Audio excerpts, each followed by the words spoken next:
오늘은 주연절 후 셋째 주일입니다.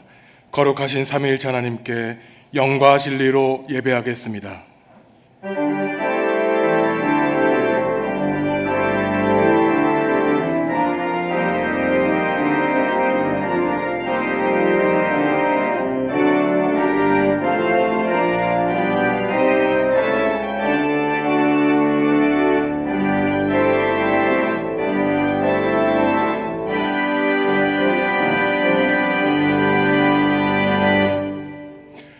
하나님, 주님이 베풀어 주시는 은혜를 누리며 평안히 살게 하시다가 거룩한 주일 예배 자리로 인도하시니 감사합니다. 예배하는 이 시간 분주하고 고단했던 세상 일을 뒤로하고 온전히 주님만 바라보게 하옵소서. 고단한 인생길에 동행하시며 우리의 삶을 인도해 주시는 주님께 감사드리며 예수님의 이름으로 기원하옵나이다. 아멘. 하늘에 계신 우리 아버지, 아버지의 이름을 거룩하게 하시며 아버지의 나라가 오게 하시며 아버지의 뜻이 하늘에서와 같이 땅에서도 이루어지게 하소서. 오늘 우리에게 일용할 양식을 주시고 우리가 우리에게 잘못한 사람을 용서하여 준 것 같이 우리 죄를 용서하여 주시고 우리를 시험에 빠지지 않게 하시고 악에서 구하소서.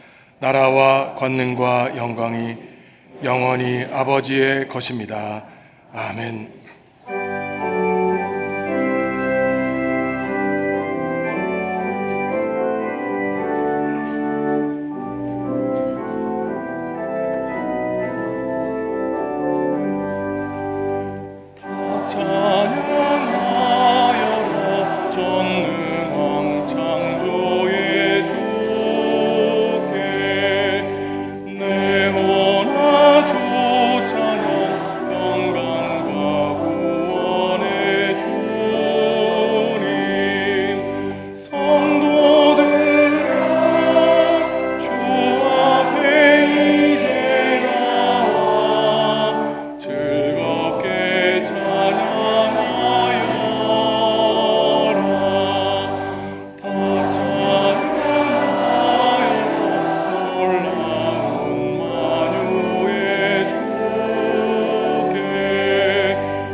지난 한 주간의 삶을 돌아보시며 하나님과 이웃과 피조세계에 지은 죄를 고백하겠습니다.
하나님이 우리에게 주시는 용서의 말씀입니다.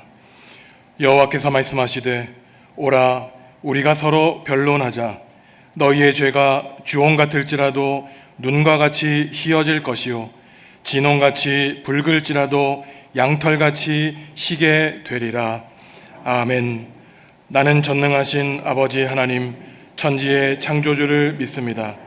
나는 그의 유일하신 아들 우리 주 예수 그리스도를 믿습니다.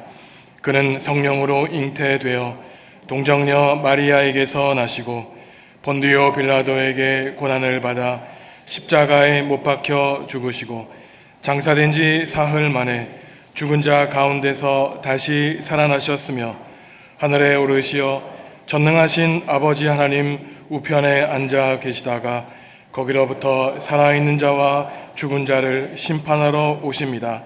나는 성령을 믿으며 거룩한 공교회와 성도의 교제와 죄를 용서받는 것과 몸의 부활과 영생을 믿습니다. 아멘. 거룩하다 거룩하다 거룩하다 주 하나님 곧 전능하신 이여 전에도 계셨고 이제도 계시고 장차 오실 이시라.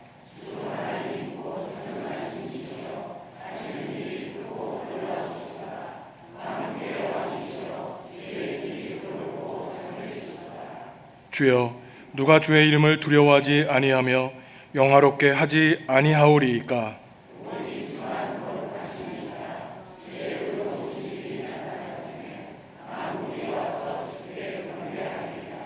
우리 주 하나님이여 영광과 존귀와 권능을 받으시는 것이 합당하오니 주께서 만물을 지으신지라.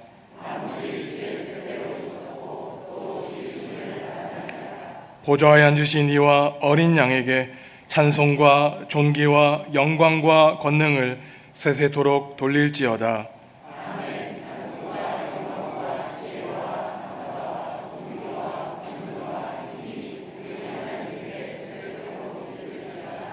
아멘.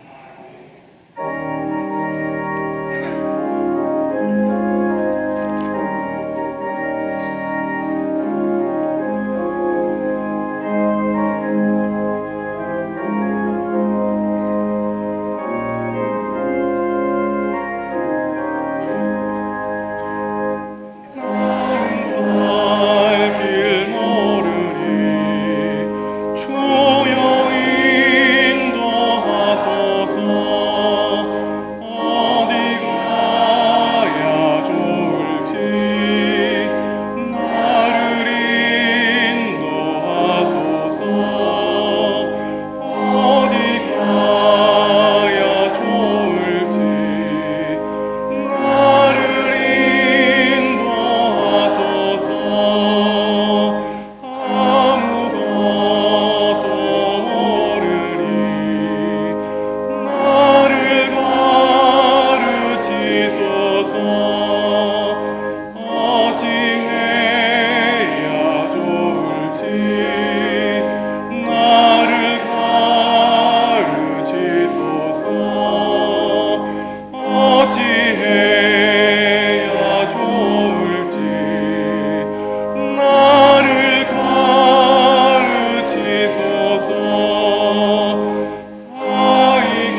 우리 안에 계시는 하나님 아버지, 거룩한 주일 아침 숨쉬며 하루를 시작하게 하여 주시고 저희들의 발걸음을 예배의 자리로 인도하여 주시니 찬양과 영광을 올려드립니다. 날마다 숨쉬는 순간마다 암탉이 병아리를 자신의 날개 아래 모으듯 하나님께서 내 안에, 내가 아버지 안에 거할 수 있게 하여 주시니 감사를 드립니다.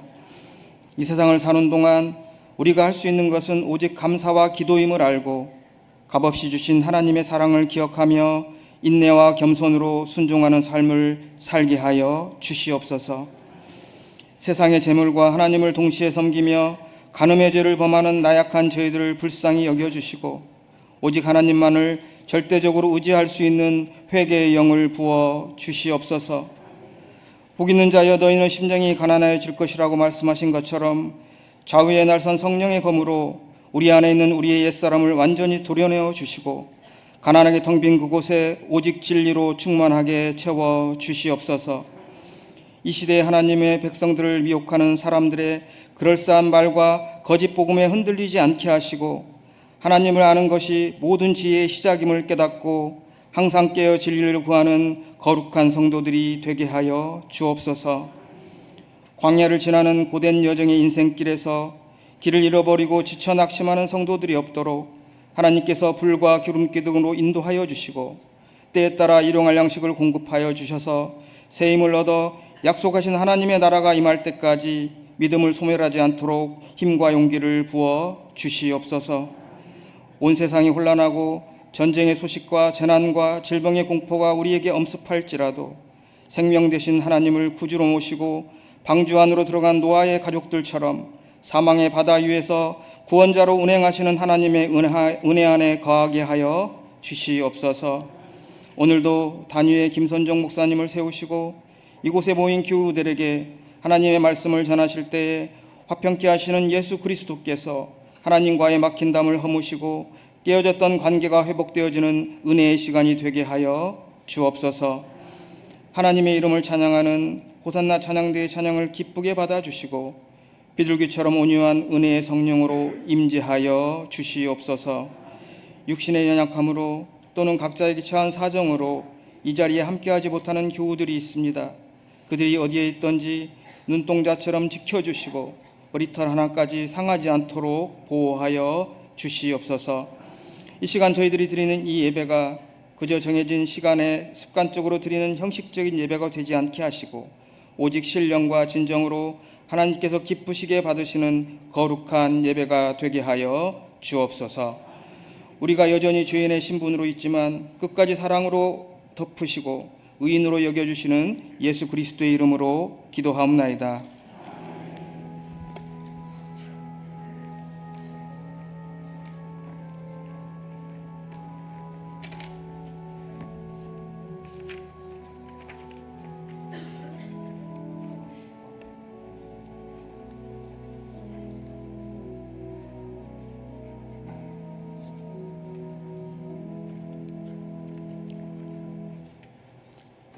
형제들아, 내가 우리 주 예수 그리스도의 이름으로 너희를 권하노니 모두가 같은 말을 하고 너희 가운데 분쟁이 없이 같은 마음과 같은 뜻으로 온전히 합하라. 내 형제들아, 글로의 집 편으로 너희에게 대한 말이 내게 들리니 곧 너희 가운데 분쟁이 있다는 것이라. 내가 이것을 말하거니와 너희가 각각 이르되 나는 바울에게, 나는 아볼로에게, 나는 게바에게, 나는 그리스도에게 속한 자라 한다는 것이니 그리스도께서 어찌 나누었었느냐. 바울이 너희를 위하여 십자가에 못 박혔으며 바울의 이름으로 너희가 세례를 받았느냐. 나는 그리스도보와 가이오 외에는 너희 중 아무에게도 내가 세례를 베풀지 아니한 것을 감사하노니 이는 아무도 나의 이름으로 세례를 받았다 말하지 못하게 하려 함이라. 내가 또한 스데바나 집 사람에게 세례를 베풀었고 그 외에는 다른 누구에게 세례를 베풀었었는지 알지 못하노라. 그리스도께서 나를 보내심은 세례를 베풀게 하려 하심이 아니요 오직 복음을 전하게 하려 하심이로되 말의 지혜로 하지 아니함은 그리스도의 십자가가 헛되지 않게 하려 함이라. 십자가의 도가 멸망하는 자에게는 미련한 것이요 구원을 받는 우리에게는 하나님의 능력이라. 아멘.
아멘. 하나님의 아름다운 찬양을 기쁘게 받아주셨으라고 믿습니다.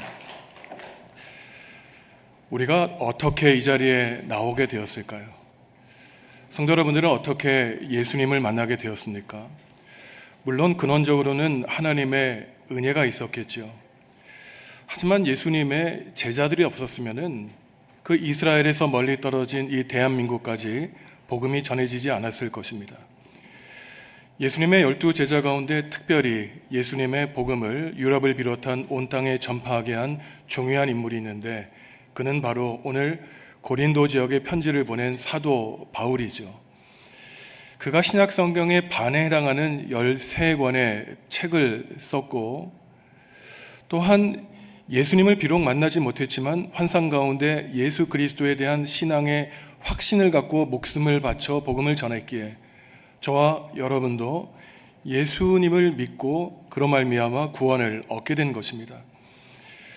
바울이 각 개인과 교회에 보낸 여러 편지가 있지만 그 가운데 오늘 우리가 읽은 이 고린도 서신은 29개의 장으로 이루어진 다른 편지보다 가장 길고 분량이 많은 책입니다.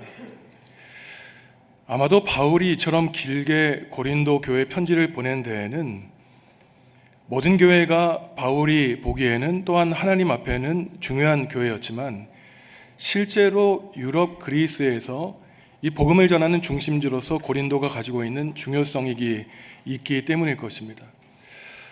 또한 반면에 이처럼 바울이 상세하게 또 길게 편지를 보낸 데에는 아무래도 이 고린도 교회에 많은 문제가 있었을 것으로 우리는 예상할 수 있습니다. 고린도는 지금 그리스에 있는 항구 도시로 무역이 활발했기 때문에 많은 재화가 유통되는 그러한 부유한 도시였습니다. 바울이 고린도 교회를 개척하고 세운 다음에 유럽에 있는 다른 교회를 개척하고 목회하기 위해서 떠난 지 이제 4, 5년밖에 되지 않았을 때인데 이 교회가 성장하게 되면서 여러 문제가 생겨나게 되죠. 고린도 교회가 안고 있는 문제는 다름 아니라 이 고린도라고 하는 도시가 안고 있는 문제와 같은 것이었습니다. 많은 돈이 있고 풍요가 넘쳐나는 도시에 위치한 이 고린도 교회는 마찬가지로 많은 풍성함 때문에 오히려 다른 사람들과의 차별의식으로 고통받는 사람들이 있었던 것이죠. 우리가 잘 알고 있듯이 교인들은 풍성한 은사를 누렸지만 자기가 가지고 있는 이 은사가 다른 사람들이 가지고 있는 은혜의 선물보다 더 중요하다고 자신들을 높여왔습니다. 돈이 많았으니 이 재화를 하나님 나라와 교회를 위해 사용한 사람들도 있었지만 음행을 위해 사용한 사람들도 있었어요. 그 외에 오늘 고린도전서 1장에 나타나는 문제는 바로 예수 그리스도의 봉급으로 성장해야 될 이 교회 안에 여러 분파가 생겨서 교회가 세네 개로 쪼개질 위험에 있었던 것이 교회가 안고 있는 문제였습니다. 바울은 다른 지역에서 선교하는 가운데 글로에의 집 사람들로부터 선생님, 지금 우리가 당하고 있는 문제를 아십니까? 라고 하는 이 편지를 받게 되죠. 오늘날 같으면 비행기를 타고 직접 가서 문제를 해결할 수 있었겠지만 그때는 지금부터 2000년 전 이야기입니다. 전화기도 없었고 인터넷도 없고 비행기도 없었죠. 바울은 너무나 답답하고 안타까웠던 것이 그저 그가 할 수 있는 일은 1장 1절에 나오는 소스데네라고 하는 인편을 통해서 배를 태워보내 편지를 보내서 권고하는 것이 그의 유일한 방법이었습니다. 이 시급한 문제, 교회가 깨어질지 모르는 이 문제 가운데 바울은 자기가 보낸 편지가 언제 도착할 수 있을지 몇 날 며칠을 밤새 기다리고 참고 인내해야 되는 방법밖에 없었던 것이죠. 오늘 이 바울의 가르침은 오늘날 교회는 과연 어떠한 것인가? 또한 성도들은 어떠한 삶을 살아야 되는가에 대해서 2000년 전 바울이 고린도 교회에 가지고 있었던 그 안타까운 심정을 상상하면서 하나님이 우리에게 주시는 해결책을 들어보면 좋겠습니다. 먼저 바울은 자신이 개척한 교회에 이러한 문제가 발생한 원인을 밝히고 있는데 이것은 3장 3절과 4절을 보면은 신자들이 성령님의 인도하심을 따라 살고 신앙생활하는 것이 아니라 육신에 따라 살기 때문이라고 바울은 원인을 밝히고 있습니다. 고린도 교회는 네 분파로 나누어져 있었는데 어떠한 사람은 바울 편이다, 어떠한 사람은 아볼로 편이다, 어떠한 사람은 게바 그러니까 베드로 편이다, 심지어 어떠한 사람은 나는 그 어느 편도 아니고 그리스도 편이라고 주장하는 사람들이 있었던 것이에요. 물론 바울은 네 가지 분파를 소개하고 있지만 실제로는 바울과 아볼로 사이에 다툼과 갈등, 정확히 말해서는 그들의 제자들 사이에 갈등이 있었던 것으로 보입니다. 왜냐하면은 사실 신약 성경을 보면은 베드로는 유대인 중심으로 선교 활동을 했기 때문에 단 한 번도 이 그리스에 있는 고린도를 방문한 적이 없기 때문이에요. 예수님 편이라고 주장할 수도 없는 이유는 예수님은 이미 십자가에 달려 승천하셨기 때문인 것이죠. 실제로 문제는 바울파와 베드로파 사이에 문제가 있었던 것입니다.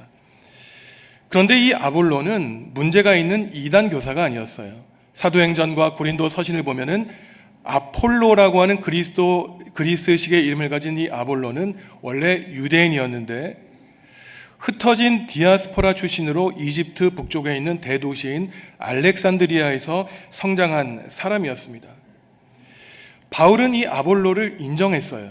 3장을 보면은 나 바울은 복음의 씨앗을 뿌렸는데 내가 이 고린도 교회를 떠난 이후에는 아볼로가 물을 뿌렸다고 교회가 성장하는 그 이유를 아볼로에게 돌리고 있는 것입니다. 문제는 아볼로에게 있는 것이 아니라 그 아볼로의 가르침을 잘못 이해한 그의 제자들에게 있었던 것이죠. 바울은 복음을 전하고 교회를 세운 다음에 어느 정도 믿는 사람들이 생기게 되자 고린도 교회를 떠나 다른 지역을 순회 설교하며 선교합니다.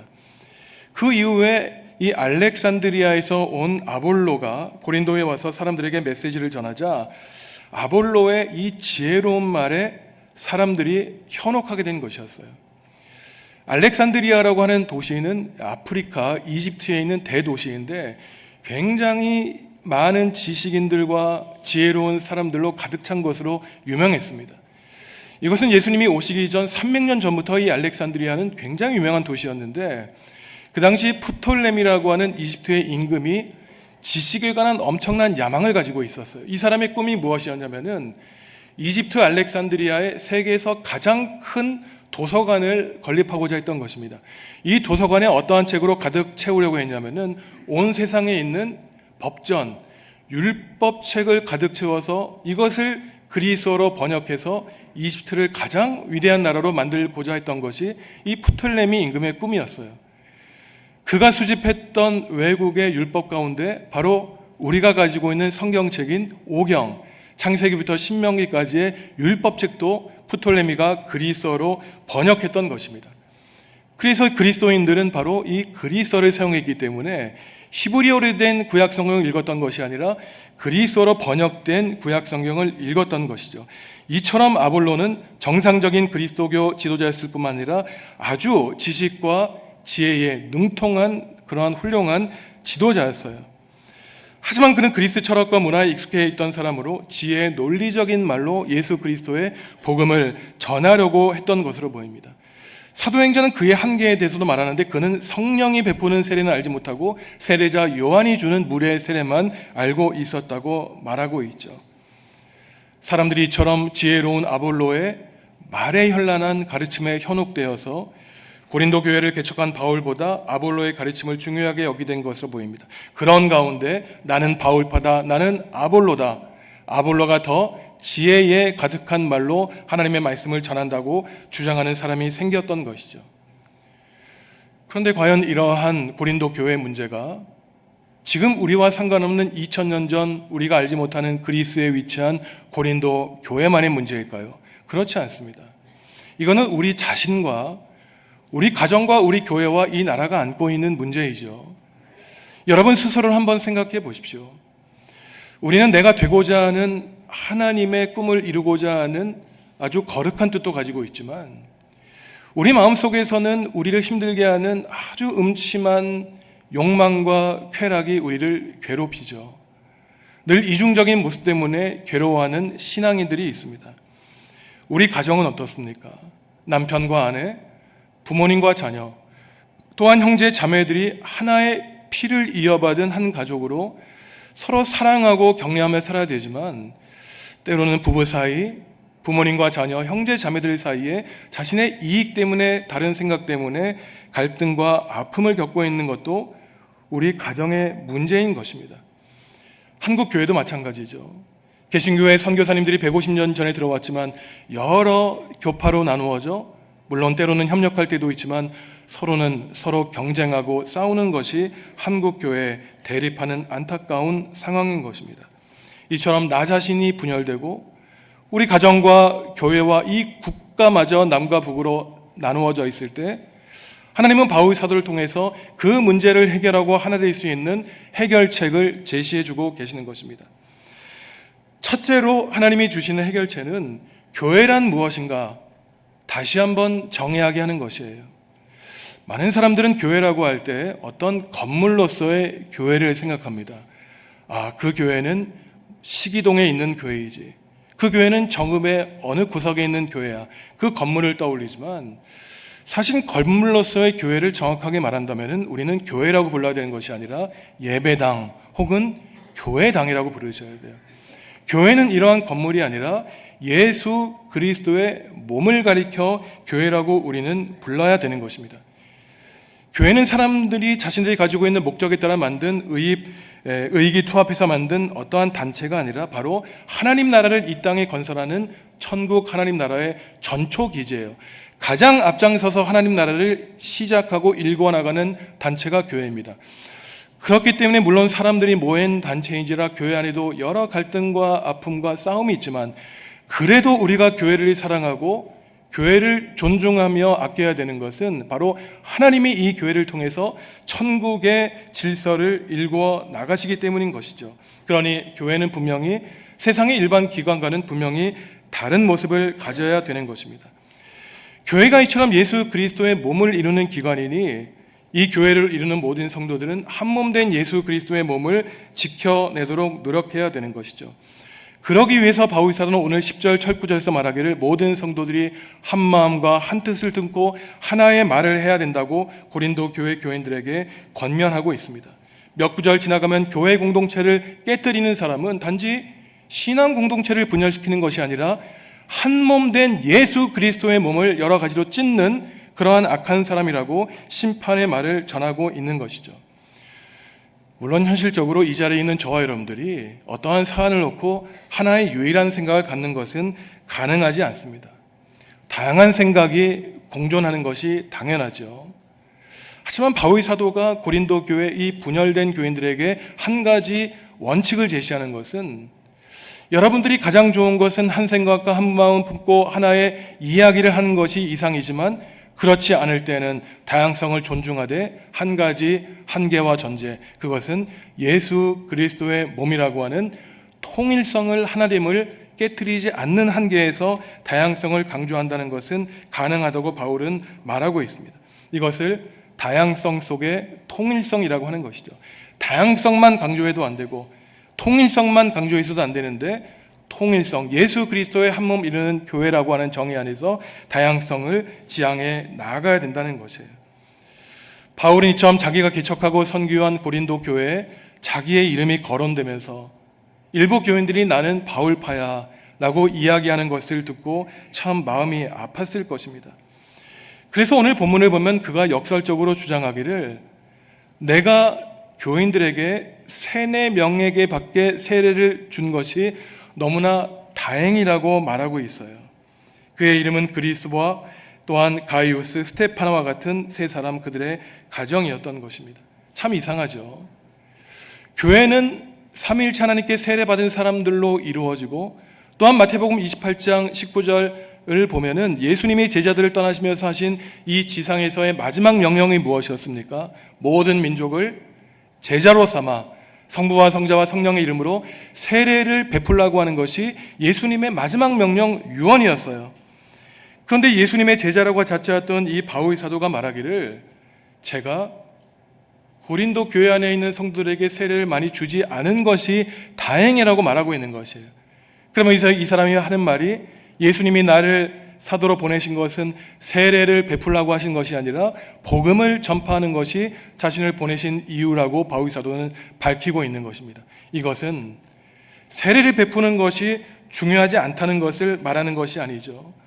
저와 여러분들이 세례를 받은 분들은 모두가 다 삼위일체 하나님께 세례를 받았는데 문제는 당시 고린도 교회 교인들은 내가 바울에게 세례를 받았다, 나는 아볼로에게 세례를 받았다, 자기에게 세례를 베푼 사람들의 권위를 높이는 데에서 교회가 갈라지게 된 것을 바울은 마음 아파했던 것입니다. 세례를 받을 때 우리가 삼위일체 하나님께 세례를 받았으니 한 몸 한 뜻을 이루어야 되는데 그렇지 않은 현상에 대해서 바울은 이상하게 생각했던 것이죠. 이러한 분열의 문제에 대해서 바울이 해결책을 제시한 첫 번째가 바로 교회는 예수 그리스도의 한 몸 이룬 공동체라는 것을 알려주었던 것입니다. 그리고 그 교회를 이루는 저와 여러분 한 명 한 명 교우들, 신자들은 바울이 말하기를 저와 여러분은 바로 성령님이 거하시는 성전이라는 사실을 잊지 않고 기억하기를 바랬던 것이에요. 성도 여러분, 우리도 잊지 않고 기억했으면 좋겠습니다. 저와 여러분은 거룩하신 하나님의 영이 거하시는 성전이에요. 그러니 우리 가운데 어느 누구도 나를 부끄럽게 여기거나 나를 비하할 필요가 없고 나 자신을 어루만지고 사랑하며 나를 존귀히 여겨야 되는 것입니다. 그것은 내가 가지고 있는 그 어떠한 조건 때문이 아니라 어떠한 상황과 상관없이 우리 안에 거하시는 성령님을 우리가 모시고 살기 때문에 우리는 성전이요, 그 각 사람 한 몸의 성전들이 모여 예수 그리스도의 한 몸을 이루는 신앙 공동체가 바로 교회라는 것이죠. 둘째도 분파를 안고 있는 이러한 고린도 교회에 하나님이 바울 사도를 통해 해결책을 제시해 준 것이 바로 오늘 18절 마지막 구절에서 읽은 십자가의 도입니다. 저도 그렇지만 오늘날 특별히 이 젊은 사람들이 십자가의 도라고 하는 표현을 들으면 조금 거북스럽고 이상한 것이 사실이에요. 원래 우리가 번역된 성경에서 십자가의 도는 그것을 뜻하는 것은 아니지만 수십 년 전 제가 대학생 청년 때 길거리를 다니면서 도를 아십니까? 물어보는 사람들 때문에 이 도라는 말이 그렇게 마음에 와닿기는커녕 조금 거북스럽게 다가와요. 사실 이 도를 아십니까? 라고 하는 사람들은 제가 어느 그 단체 이름을 말하지 않겠지만 우리나라를 아주 혼란스럽게 하는 이단 단체가 특별히 외로운 사람들에게 찾아가서 친근하게 접근해서 이 사람들의 인생을 파괴하죠. 저도 대학생 때 수많은 사람들이 저를 찾아와서 혹시 누구 아니세요? 어느 학교 졸업하지 않았어요? 도를 아십니까? 참 귀찮았던 적이 있는데 한 번은 어떠한 청년이 그 사람들 둘을 따라가기에 저도 그들의 뒤를 밟아본 적이 있습니다. 그 사람들이 어느 그 건물에 들어가더라고요.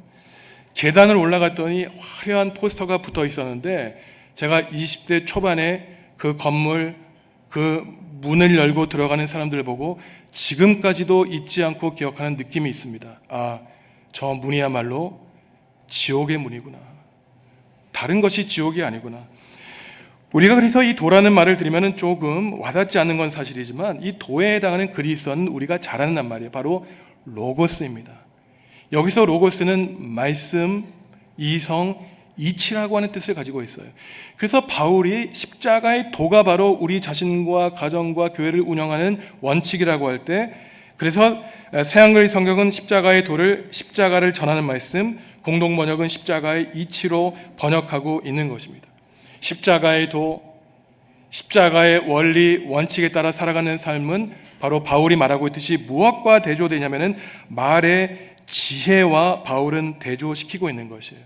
알렉산드리의 그 지식인 출신 아볼로가 전하고 있는 복음의 가르침은 십자가의 원칙에 서 있다기보다는 말의 지혜에 서 있다고 바울은 파악했던 것입니다. 그런데 얼마나 역설적인지 몰라요. 바울이 어떠한 사람입니까? 가장 세계적인 석학이었어요. 가장 똑똑하고 말에 능통한 사람이었습니다. 물론 다른 사람들은 바울이 말이 화려하지 않고 글에 힘이 있다고 말하지만 바울은 예수님의 그 어떠한 제자보다 똑똑하고 지혜로운 사람이었어요. 하지만 바울이 말하기를 하나님의 구원의 역사는 십자가의 도로 이루어지는 것이지 그 어떠한 화려한 지혜와 지혜의 말로 이루어지지 않는다고 바울이 말하는 이유는 18절에서 말하고 있듯이 말의 지혜로 복음을 전한다면 예수님이 피 흘려 보혈 흘려 돌아가신 십자가의 구원의 원칙이 헛되게 사라질 수밖에 없기 때문이라고 말하고 있는 것입니다. 물론 아볼로와 같은 예수님의 제자들이 말의 지혜로 자신의 지식을 자랑하기 위해 복음을 전했던 것은 아닙니다. 그들도 이유가 있었죠. 오늘날 청년들처럼 지식에 똑똑한 사람들에게 논리로 그의 말로 예수 그리스도의 복음을 납득시키려고 그들은 분명한 목적을 가지고 있었습니다. 하지만 잘 생각해 보면은 만약에 하나님이 예수 그리스도의 십자가 안에 자신을 드러내 주셨고 예수 한 사람의 죽음으로 모든 인류가 구원받았다고 하는 이 복음을 이성의 말로, 논리적인 말로 설명할 수만 있다면 이 세상에 하나님을 믿지 않는 사람 아무도 없을 것입니다. 문제는 예수 그리스도의 십자가의 복음으로 인한 구원은 말로 논리로 이루어지는 것이 아니라 하나님의 전적인 은혜, 신비의 계시 체험으로 이루어진다는 것이 바로 하나님의 질서인 것이에요. 당시 십자가는 비참한 처벌 방식이었습니다. 몸에서 물이 빠지고 피를 흘려 들짐승들 새들에게 쪼임을 받는 너무나 야만적인 처형 방식이 십자가의 죽음이었어요.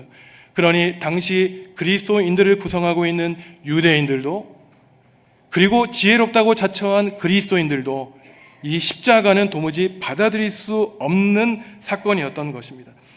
고린도전서 1장 22절에서 24절 말씀 함께 읽어보겠습니다.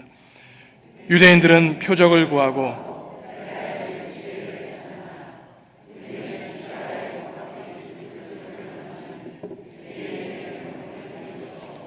이방인에게는 미련한 것이로되 오직 부르심을 받은 자들에게는 유대인이나 헬라인이나 그리스도는 하나님의 능력이요 하나님의 지혜니라.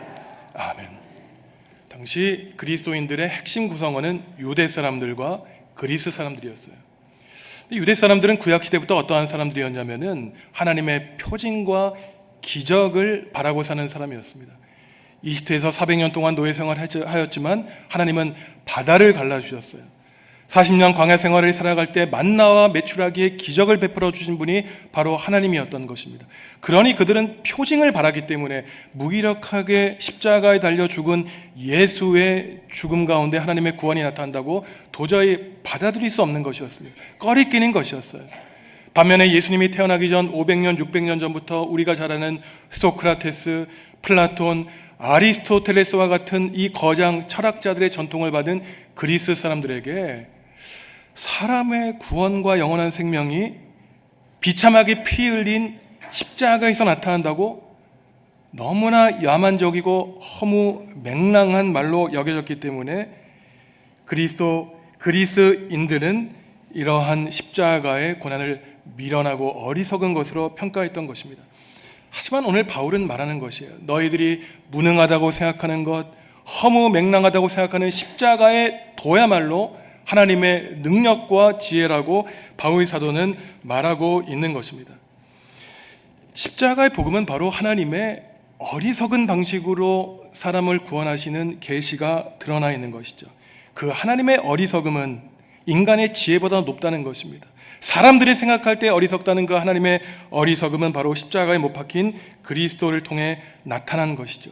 하나님이 저와 여러분과 같은 똑같은 사람의 형체를 입고 이 땅에 내려오셨고 그분이 예수님이며 저와 여러분들이 우리가 지은 죄를 해결하기 위해 십자가에 달려 죽어야 마땅하지만 예수님이 우리를 너무나 사랑하셔서 대신 십자가에 돌아가셨다는 것이 바로 십자가의 도인 것입니다. 세상의 지혜로는, 똑똑한 사람들의 눈으로는 도무지 이해할 수 없는 하나님의 구원의 방식이죠.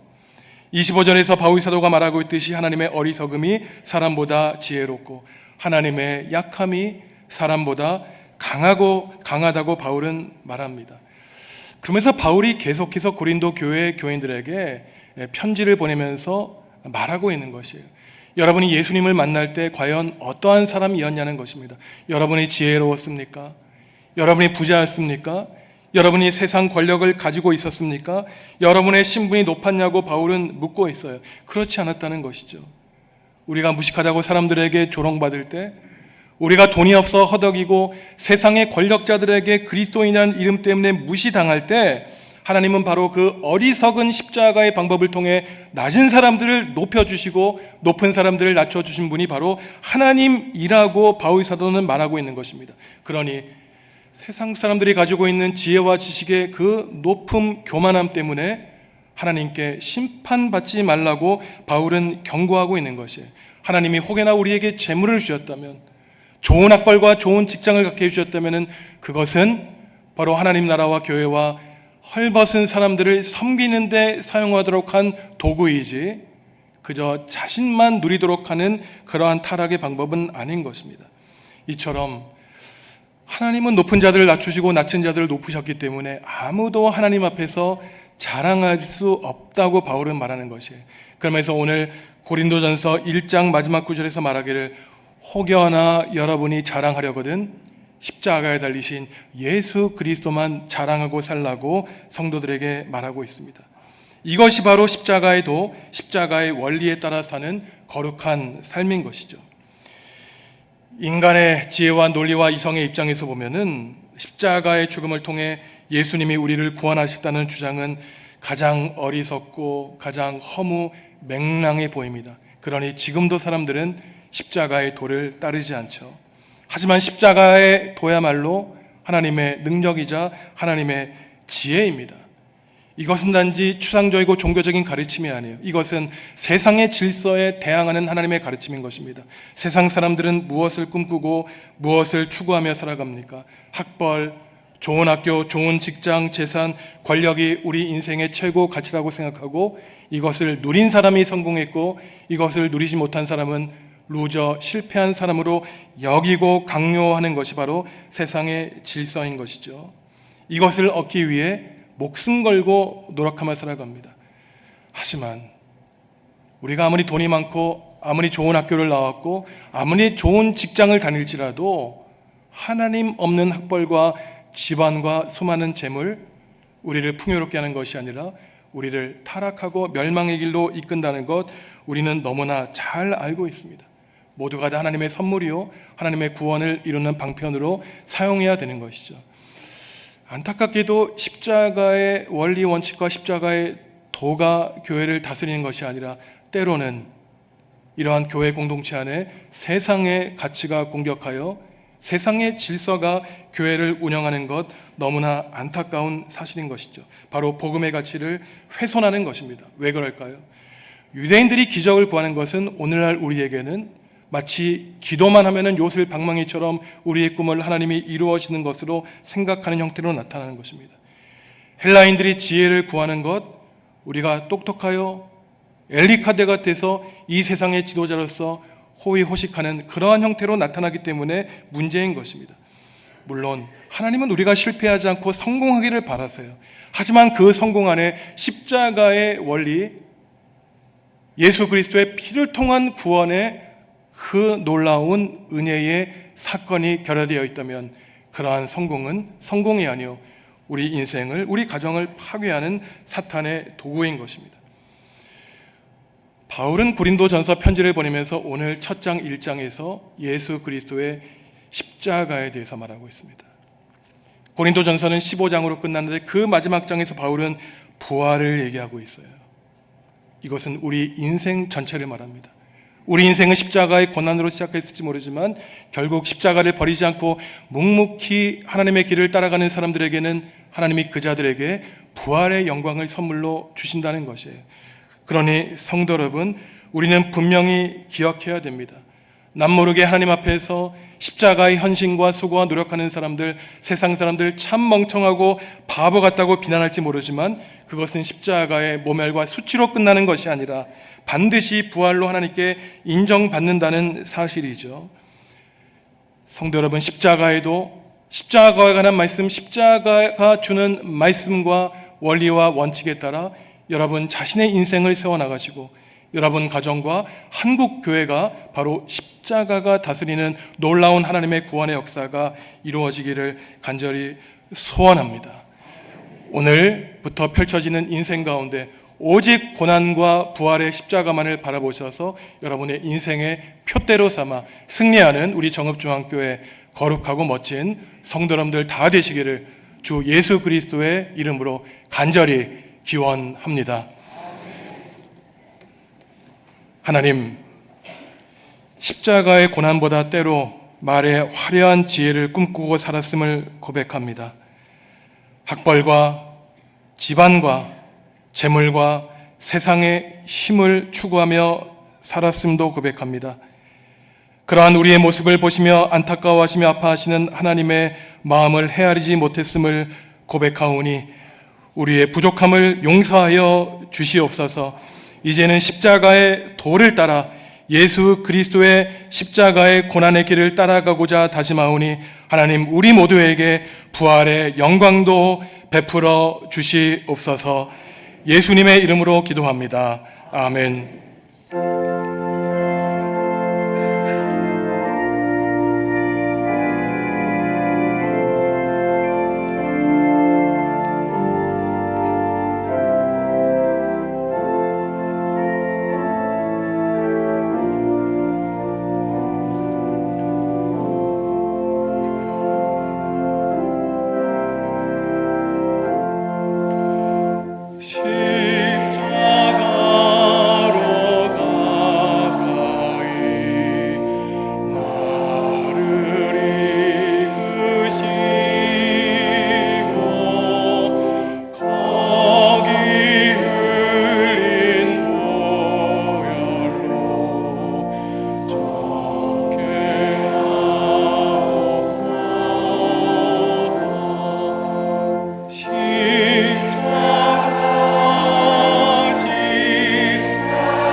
성도 여러분, 주님이 우리에게 물으십니다. 내가 나를 사랑하느냐?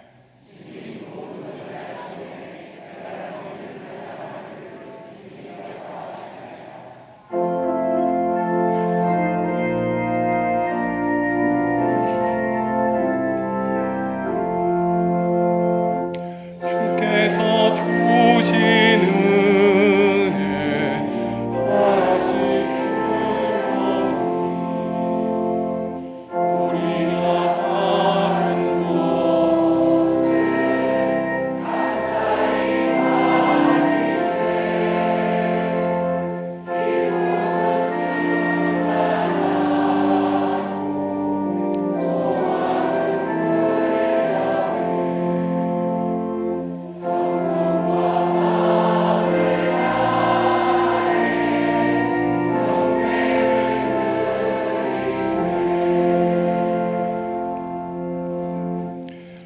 하나님, 지금까지 지내온 것 모두 주님의 은혜입니다. 실패하고 낙담할 때, 좌절하여 넘어질 때 주님은 늘 우리 곁에 계셨고 우리와 함께 하셨습니다. 주님의 사랑과 은총에 감사를 드립니다. 때로 주님을 신실하게 믿지 못하여 두려워하고 걱정할 때도 있었지만 이제 우리 위에 십자가 지시고 돌아가신 주님만 의지하오니 우리를 좋은 길로 인도하여 주시옵소서. 먼지와 흙으로 지어진 연약한 인생인지라 우리가 가지고 있는 문제를 놓고 주님께 간구합니다. 진로와 취업의 문제로 기도하는 자녀들 있사오니 사랑하는 자녀들의 인생의 문을 열어 주시옵소서.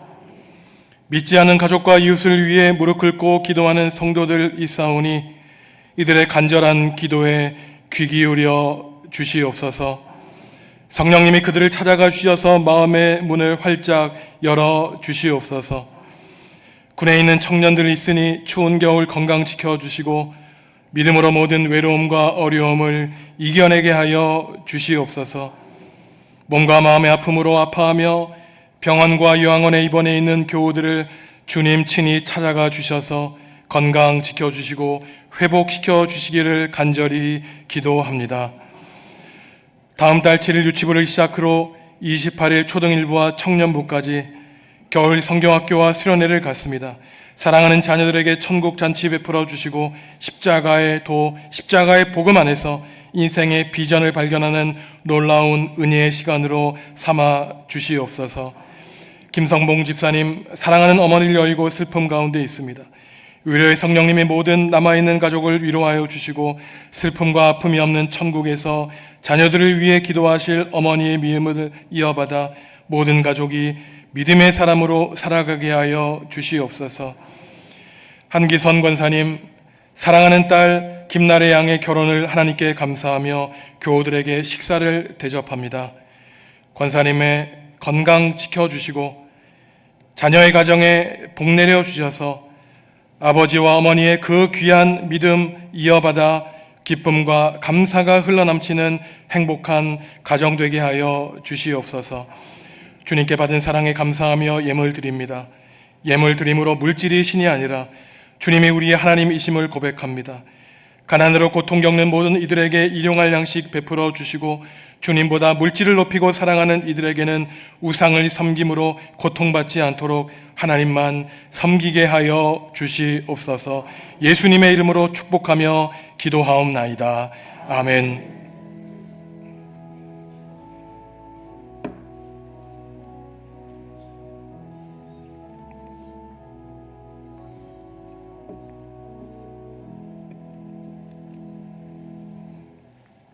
주님의 평화가 여러분과 함께 하시기를 바랍니다. 다시 한번 이렇게 인사하시죠. 십자가의 돌을 붙들고 살겠습니다. 십자가의 돌을 붙들고 살겠습니다. 예배 후에 지금 찬양대에서 헌신하시는 한기선 권사님 가정에서 딸의 결혼을 하나님께 감사하며 식사를 대접하십니다. 감사합니다. 김성봉 집사님 일부 예배에 참석하셨는데 주중에 어머니를 여의고 슬픔 가운데 있습니다. 위로해 주시고 기도해 주시기 바랍니다. 다음 달 7일부터 28일까지 한 달 동안 우리 영화부부터 청년부까지 성경학교 수련회를 갖게 되었습니다. 수고하는 교역자와 교사들에게 힘과 능력 주셔서 오늘 말씀처럼 우리의 소중한 모든 자녀들이 예수 그리스도의 십자가의 진리를 발견하는 은혜의 시간 될 수 있도록 기도해 주시고 중보해 주시기 바랍니다. 오늘 저희가 첫째 찬송부는 21장을 다음 주일 2월 첫째 주일부터 임예송으로 부르도록 하겠습니다. 일어나서 주님께 찬양하시죠.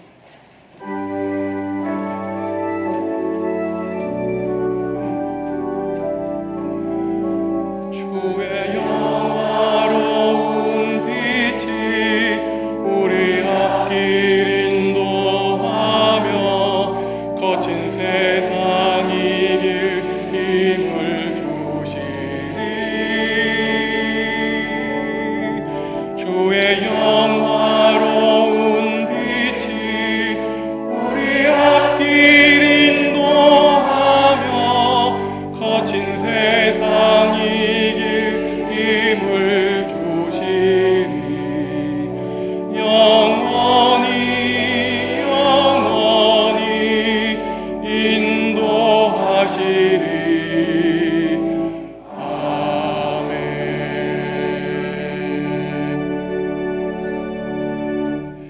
사랑하는 성도 여러분, 십자가의 이치와 원리에 따라 사시기 바랍니다.